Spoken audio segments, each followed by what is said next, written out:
नमस्कार साथियों, मैं दीपांकर राज आप सभी का फिर से अपने इस YouTube चैनल पर स्वागत करता हूं और आप सभी को आपके आने वाली सभी परीक्षाओं के लिए शुभकामनाएं देता हूं।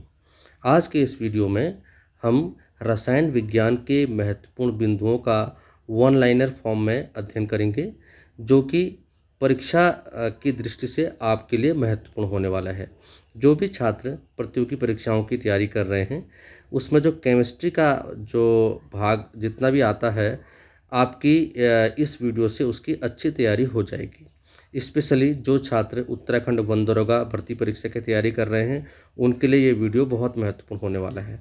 इसके अलावा जो छात्र जो अभ्यर्थी उत्तराखंड एलटी विज्ञान विषय की तैयारी कर रहे हैं, उनके लिए भी ये वीडियो बहुत महत्वपूर्ण होने वाला है।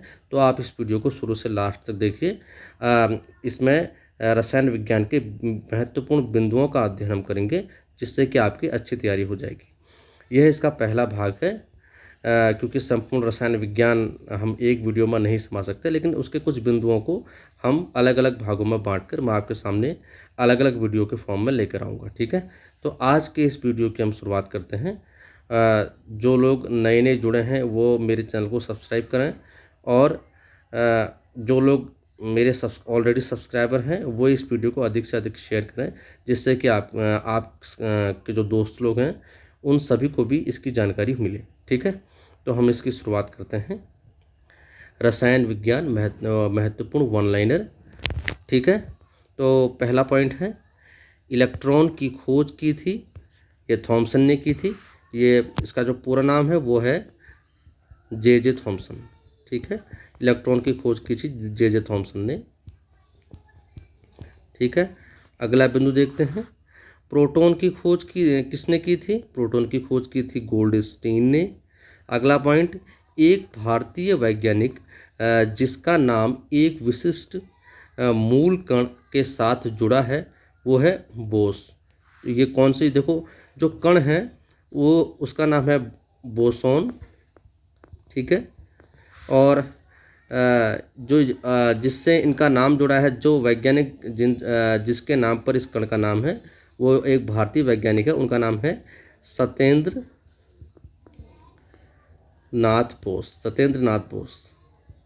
ठीक है, जो एक भारतीय गणितज्ञ तथा भौतिक शास्त्री रहे हैं, उन्हीं के नाम पर इस कण का नाम बोसोन रखा गया है। और यहाँ जो प्रश्न है कि एक भारतीय वैज्ञानिक जिसका नाम एक विशिष्ट मूल कण के साथ जुड़ा है वो है बोस, यानी कौन बोस है? वो सत्येंद्र नाथ बोस हैं, और उनके नाम पर बोसोन कण का नाम रखा गया है। ठीक है, अगला प्रश्न देखते हैं। अगला पॉइंट बिंदु है, न्यूट्रॉन की खोज की थी, ये की थी चैडविक ने, यानी जेम्स चैडविक। ठीक है, कहीं पर लिखा हुआ आता है तो आप कंफ्यूज ना करें, जेम्स चैडविक ने न्यूट्रॉन की खोज की थी। अगला बिंदु देखते हैं, किसी परमाणु का रासायनिक व्यवहार निर्भर करता है उसके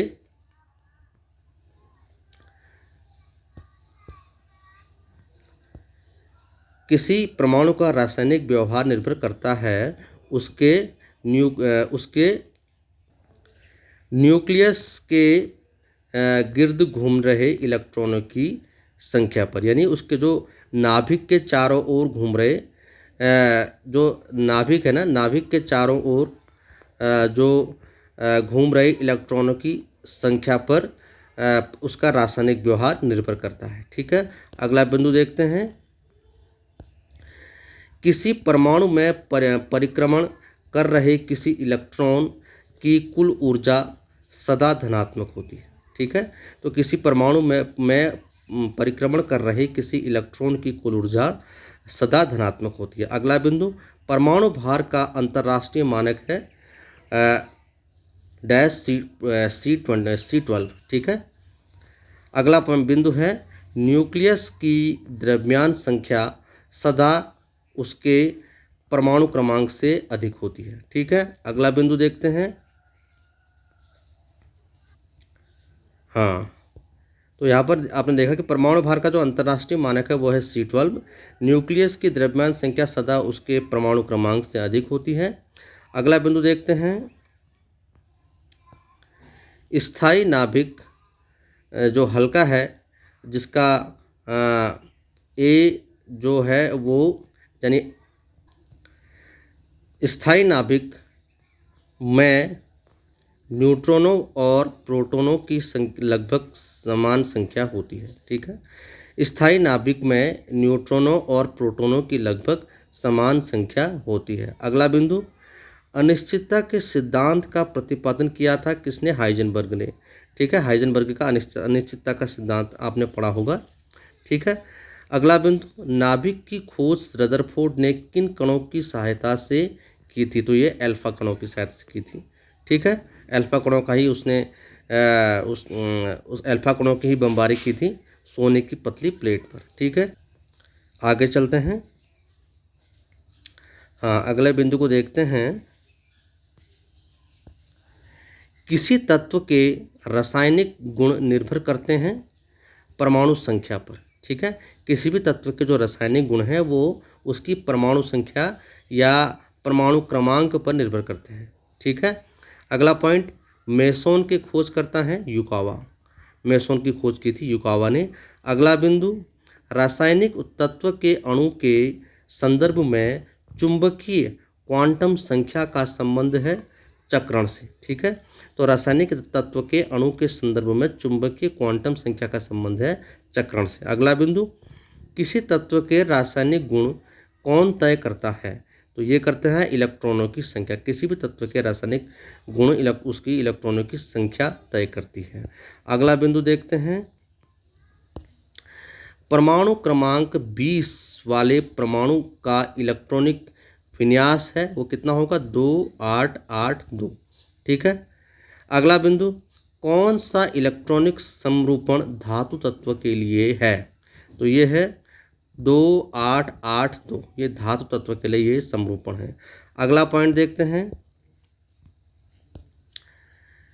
हाँ, ये स्वर्ण है, यानी स्वर्ण गलत लिखा है, तो स्वर्ण पत्र यानी गोल्ड फॉइल से किसके प्रकीर्णन का अध्ययन करके रदरफोर्ड ने नाभिक की खोज की थी? तो ये अल्फा कण, अभी हमने पहले भी डिस्कस किया था कि सोने की पतली प्लेट पर अल्फा कणों की जो बौछार करके ही इस प्रयोग के माध्यम से रदरफोर्ड ने नाभिक की खोज की थी। अगला पॉइंट, जब दो इलेक्ट्रॉन एक ही कक्षा में होते हैं तो उनमें क्या पाया जाता है? विपरीत चक्र। ठीक है, अगला पॉइंट, किसी तत्व के परमाणु की दूसरी कक्षा में इलेक्ट्रॉनों की अधिकतम संख्या हो सकती है 8 हो सकती है। पहले में 2, दूसरे में 8। अगला पॉइंट, कार्बन का परमाणु क्रमांक 6 तथा परमाणु भार 12 है। इसके नाभिक में कितने प्रोटॉन होते हैं? तो ये होते हैं 6, क्योंकि परमाणु क्रमांक के बराबर ही प्रोटॉनों की संख्या होती है। अगला पॉइंट, परमाणुविक संख्या Z एवं द्रव्यमान संख्या ए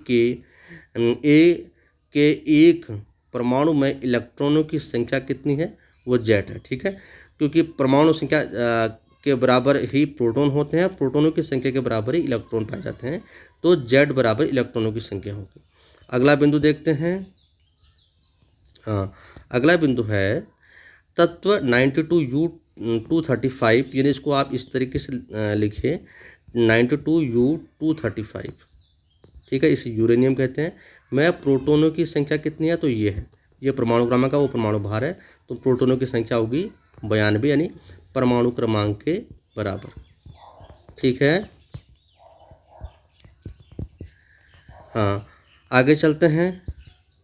हाँ, आप कुछ अन्य बिंदुओं को देखते हैं। किसी तत्व के परमाणु भार से संबंधित सर्वाधिक उपयुक्त कथन है द्रव्यमान संख्या के विपरीत एक तत्व का परमाणु भार भिन्न हो सकता है। ठीक है, द्रव्यमान संख्या के विपरीत एक तत्व का परमाणु भार भिन्न हो सकता है। ठीक है, यह सर्वाधिक उपयुक्त कथन है। अगला बिंदु है, परमाणु की प्रभावी त्रिज्या होती है 10 m। ठीक है, अगला बिंदु देखते हैं। किसी तत्व की परमाणु संख्या 35 है तथा उसमें 18 इलेक्ट्रॉन हैं, तो उसमें प्रोटॉनों की संख्या होगी, तो वो होगी 18, क्योंकि जितने इलेक्ट्रॉन होते हैं उतने ही प्रोटॉन होते हैं, और तो इसलिए प्रोटॉनों की संख्या होगी 18, क्योंकि इलेक्ट्रॉन 18 हैं, उतने ही प्रोटॉन होते हैं, इलेक्ट्रॉनों की संख्या होगी 18। अगला पॉइंट देखते हैं, किसी तत्व के परमाणु में 2 प्रोटॉन, 2 न्यूट्रॉन और 2 इलेक्ट्रॉन हो तो उसे तत्व का द्रव्यमान संख्या कितनी होगी? तो ये होगी 4, क्योंकि जो क्योंकि नाभिक में प्रोटॉन और न्यूट्रॉन होते हैं, तो प्रोटॉन और न्यूट्रॉन का जो योग होगा वो होगा 4, इसलिए जो उसकी द्रव्यमान संख्या होगी वो होगी 4। अगला बिंदु देखते हैं, ऋणावेशित परमाणु या ऋण आयन में प्रोटॉन की संख्या क्या है? तो परमाणु में इलेक्ट्रॉनों की संख्या से कम। ठीक है। अगला बिंदु, नाभिक की खोज के लिए रदरफोर्ड ने जब धातु के पतले पत्र पर अल्फा कणों की बौछार की तो अधिकांश अल्फा कण धातु की पन्नी को बिना विक्षेपण के पार करके चले गए। ठीक है। इसी से ये सिद्ध हुआ कि परमाणु एक अंदर से खोखला है। ठीक है। आगे चलते हैं, अगला बिंदु देखते हैं, तत्व की प्रकृति को ज्ञात किया जा सकता है इलेक्ट्रॉनिक विन्यासीकरण के द्वारा। ठीक है। अगला बिंदु देखते हैं, अगला बिंदु है, किसके निर्धारण में किसी तत्व की परमाणु संख्या सहायक नहीं होती? यानी नाभिक में विद्यमान न्यूट्रॉनों की संख्या निर्धारण के लिए तत्व की परमाणु संख्या सहायता नहीं करती। ठीक है। आगे चलते हैं,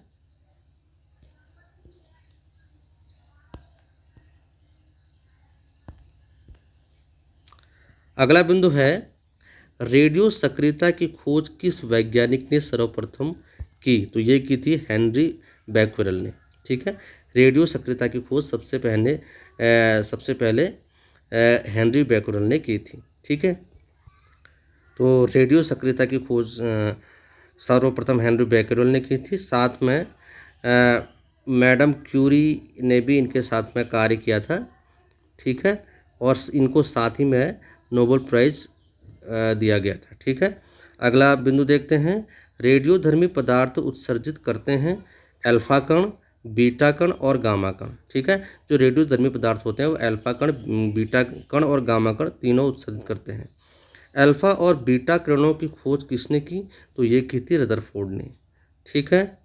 अगला प्रश्न देखते हैं, किस वैज्ञानिक ने गामा किरणों की खोज की? तो ये की थी रदरफोर्ड ने। अगला बिंदु, अल्फा किरणें हैं ये हीलियम आयन। ठीक है। हीलियम के जो हीलियम परमाणु का नाभिक है वो अल्फा कण होता है, और बीटा किरणें हैं ऋणावेशित कणों से ये निर्मित हैं बीटा किरणें। किसमें ऋणात्मक आवेश होता है? गामा किरणों में। अगला बिंदु, गामा किरणें क्या होती हैं?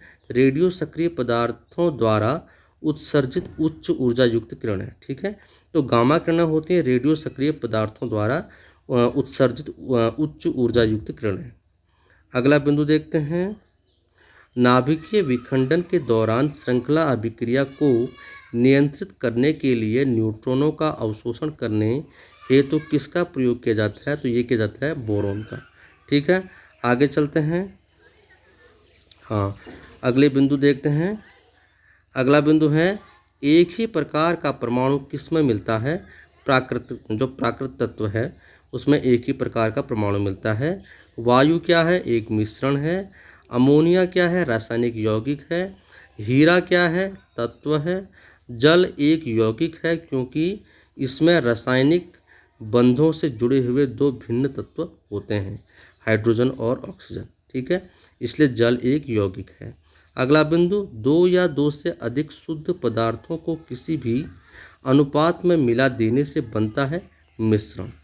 ऐसे तत्व जिनमें धातु और अधातु दोनों के गुण पाए जाते हैं वो कहलाते हैं उपधातु। ये महत्वपूर्ण पॉइंट है। अगला बिंदु, विरंजक चूर्ण यानी ब्लीचिंग पाउडर है क्या है? एक यौगिक है। अगला बिंदु देखते हैं, अगला बिंदु है बारूद होता है एक मिश्रण है।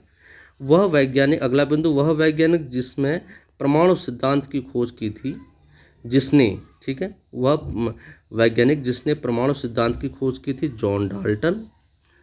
अगला बिंदु, परमाणु के नाभिक में कौन से कण होते हैं? प्रोटॉन और न्यूट्रॉन। अगला बिंदु, एक इलेक्ट्रॉन पर कितना आवेश होता है?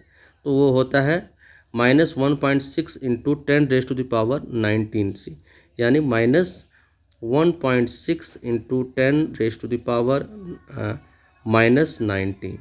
ये इलेक्ट्रॉन पर इकाई ऋणावेश होता है।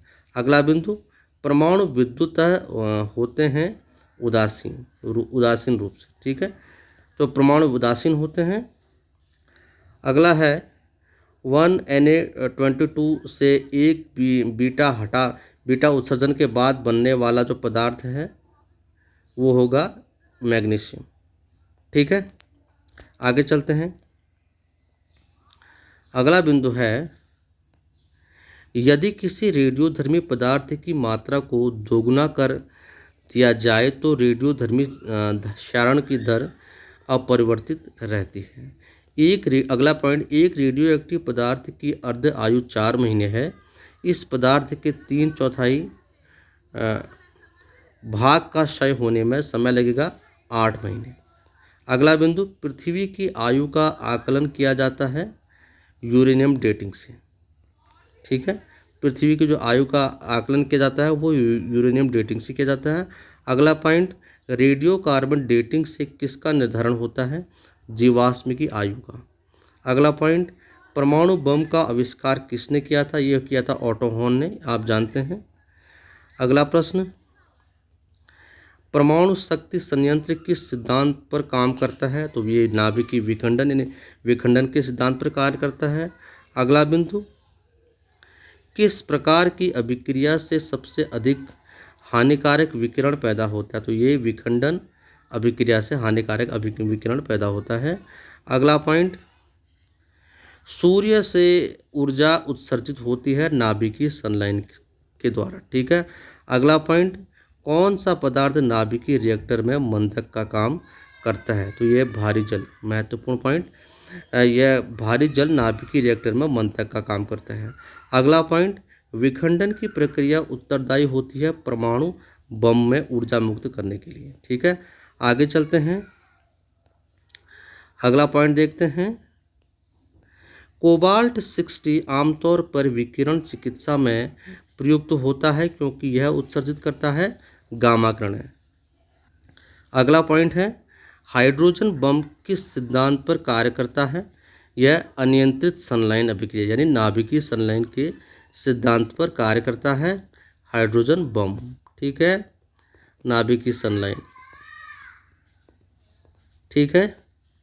अगला पॉइंट, एक रेडियोधर्मी पदार्थ की अर्धायु 10 दिन है।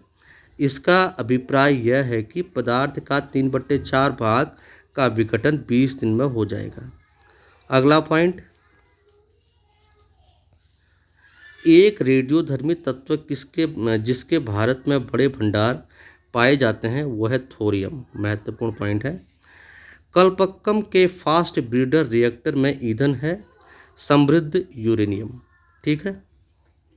अगला बिंदु है, कार्बन डेटिंग किसकी आयु निर्धारण हेतु प्रयुक्त होता है? तो ये होता है जीवाश्म की। अगला पॉइंट देखते हैं,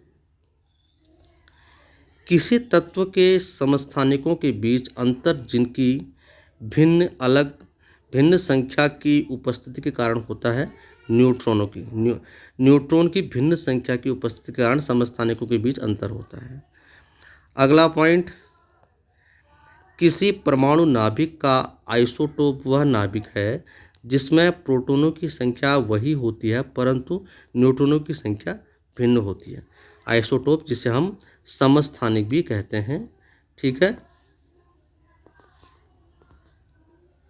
जिसमें प्रोटॉनों की संख्या समान होती है यानी परमाणु क्रमांक समान होता है परंतु न्यूट्रॉन उसमें भिन्न होते हैं यानी परमाणु भार भिन्न होता है। अगला पॉइंट, हाइड्रोजन के रेडियो सक्रिय समस्थानिक को कहते हैं ये ट्राइटियम कहते हैं। अगला पॉइंट, हाइड्रोजन के समस्थानिकों की संख्या कितनी है? 3, ठीक है। आगे चलते हैं। हाँ, अगला पॉइंट देखते हैं, सर्वाधिक संख्या में समस्थानिक किसके पाए जाते हैं? पोलोनियम के पाए जाते हैं। महत्वपूर्ण पॉइंट। अगला पॉइंट, पोलोनियम के समस्थानिकों की संख्या कितनी है? 27। महत्वपूर्ण पॉइंट। अगला पॉइंट, आइसोटोप यानी आइसोटोन होते हैं समान संख्या में न्यूट्रॉन। अब देखो यहाँ पर आइसोटोन है, समान संख्या में न्यूट्रॉन वाले जो तत्व हैं वो आइसोटोन कहलाते हैं। अगला पॉइंट, वे आयन जिसमें इलेक्ट्रॉनों की संख्या समान होती है वो क्या कहलाते हैं? सम इलेक्ट्रॉनिक। ठीक है। अगला पॉइंट, किसके उत्सर्जन से समभारिक उत्पन्न होते हैं? बीटा किरणों के उत्सर्जन से समभारिक उत्पन्न होते हैं। अगला पॉइंट, कोबाल्ट 60 आमतौर पर विकिरण चिकित्सा यथा कैंसर जैसे रोगों में प्रयुक्त होता है क्योंकि यह उत्सर्जित करता है गामा किरणों को। ठीक है। जो कोबाल्ट 60 आमतौर पर विकिरण चिकित्सा यथा कैंसर जैसे रोगों में प्रयुक्त होता है क्योंकि यह उत्सर्जित करता है गामा किरण। अगला पॉइंट, रक्त कैंसर यानी ल्यूकेमिया को नियंत्रित करने के लिए उपयोग किया जाने वाला जो रेडियो आइसोटोप कौन सा है? तो ये कोबाल्ट 60 है, जो कि ल्यूकेमिया यानी रक्त कैंसर को नियंत्रित करने के लिए उपयुक्त होता है। अगला पॉइंट, अम्ल वह पदार्थ है जो प्रोटॉन देता है। अगला पॉइंट, अम्ल एवं भस्म के परीक्षण के लिए किसका उपयोग किया जाता है? लिटमस पेपर का। अगला पॉइंट, जल में घुलनशील भस्म को क्या कहते हैं? क्षार कहते हैं। अगला पॉइंट, पीएच मान का निर्धारण किसने किया था? तो ये किया था सोरेनसन ने। अगला पॉइंट, सभी अम्ल जल में घुलकर क्या प्रदान करते हैं? H positive ion. ठीक है, आगे चलते हैं। हाँ, अगला बिंदु है भस्मों का स्वाद कैसा होता है? खारा। अगला पॉइंट, किसी एक सामान्य व्यक्ति के रक्त का पीएच स्तर क्या होता है? यह है 7.35 से 7.45 यानी 7.35 से 7.45 किसी एक सामान्य व्यक्ति के रक्त का पीएच स्तर। ठीक है। अगला बिंदु, दूध का पीएच मान होता है 6.6। अगला बिंदु, जो लवण अम्लीय हाइड्रोजन परमाणु या हाइड्रोक्सिल आयन से मुक्त रहते हैं कहलाते हैं सामान्य लवण। अगला पॉइंट, जल में सामान्य लवण यानी कॉमन सॉल्ट के घोल में क्या होते हैं? सोडियम के धनात्मक आयन एवं क्लोरीन के ऋणात्मक आयन। महत्वपूर्ण पॉइंट। अगला पॉइंट, लवण जो जल का अवशोषण करता है कहलाता है हाइग्रोस्कोपिक लवण। ठीक है, लवण जो जल का अवशोषण करता है वो कहलाता है हाइग्रोस्कोपिक लवण।